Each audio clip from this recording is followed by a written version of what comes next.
Hello Ropers, and thanks for joining us again on Team Roper TV. Several months ago, we became aware of and eventually partnered with a great veterans organization called Warriors And Rodeo. Last week during Reno Rodeo, I had the distinct honor of interviewing Jesse Straight and Steve Carter from the organization. This is their story. Warriors and Rodeo, first mission statement is no one left behind. I'm Jesse Straight. I'm the team leader for timed events with Warriors and Rodeo, and I've served in the Marine Corps for the last 8 years.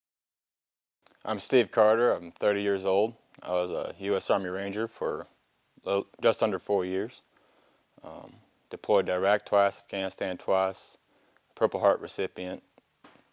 Our first and foremost priority, it's called Operation Not on My Watch, and it's making sure that everybody within the organization has somebody else to turn to. Well, I've been with Warriors and Rodeo since, I want to say, November of last year.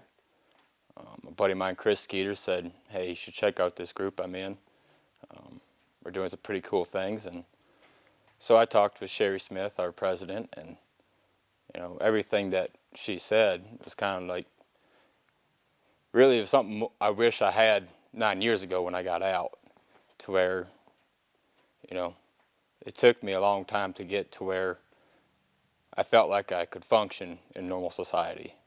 And so I felt like if I could give the guys coming out now a hand to where they don't have that much of a curve, it was just something I had to do. Military life and deployment definitely changed my view on the world. Growing up before ever knowing what the military was like, ever being on deployment, you're essentially carefree. And after joining the Marine Corps and going on deployment, you see life from a whole new angle. You see the dark side of life. You see the evil that can be within people. You go over there, then you see, a diaper on the side of the road that actually turns, it's actually an IED, a bomb on the side of the road. Little stuff like that, fireworks on the 4th of July. It makes everything as a reminder. I remember a couple years ago I'd wrecked because of a diaper on the road. Luckily there was no one else there and everything was, unscathed, but it was just like, wow, looking back, like a diaper is what, almost killed me, and there's nothing, so.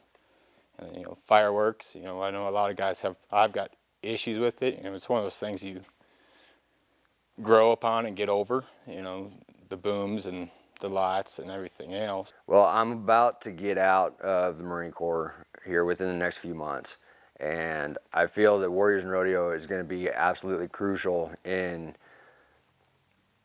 taking the burden off of that transition, in the sense that for the past 8 years, since I was 18 years old, the Marine Corps is all I've known.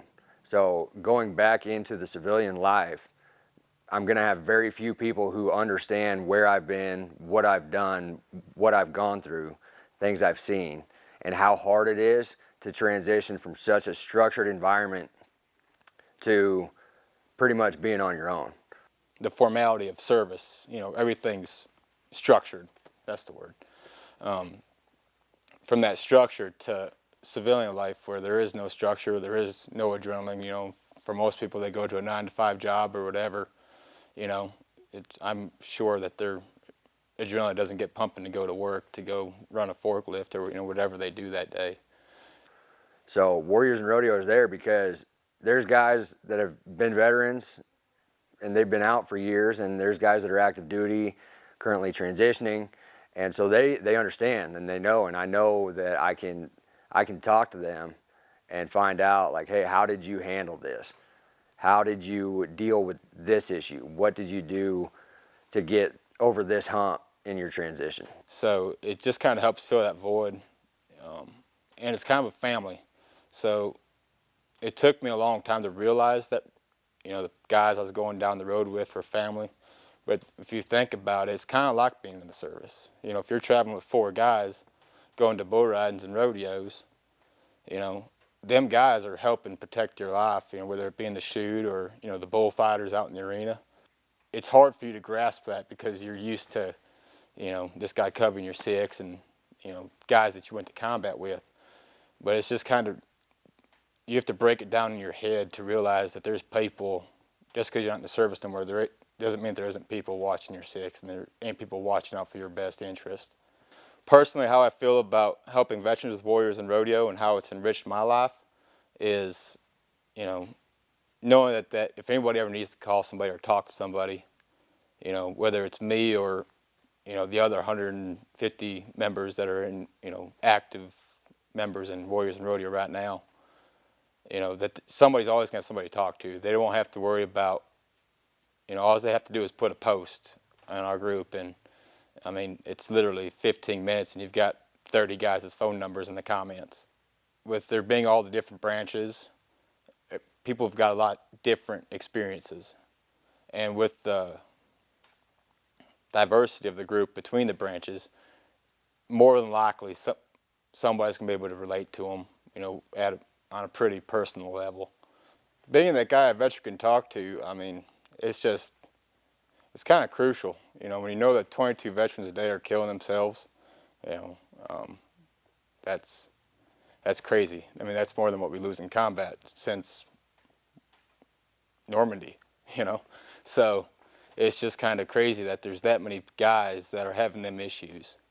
And, you know, it's hard to imagine that at least half of them probably have a family, kids, wife, and there's still something that nags them that bad that they think that that's the only way out. So with Warriors and Rodeo, we're all like-minded. We've all served in professions that failure is not an option. You're assigned a mission. You have something that you have to get done, and you're going to find a way to do it no matter what. You're not alone, and you're not going to fail. So we're not victims. We all have tough times, but it's not those times that we need to sit down and wonder, why is this happening to me? We need to look back on our training and what we've been taught and realize, I'm gonna get through this.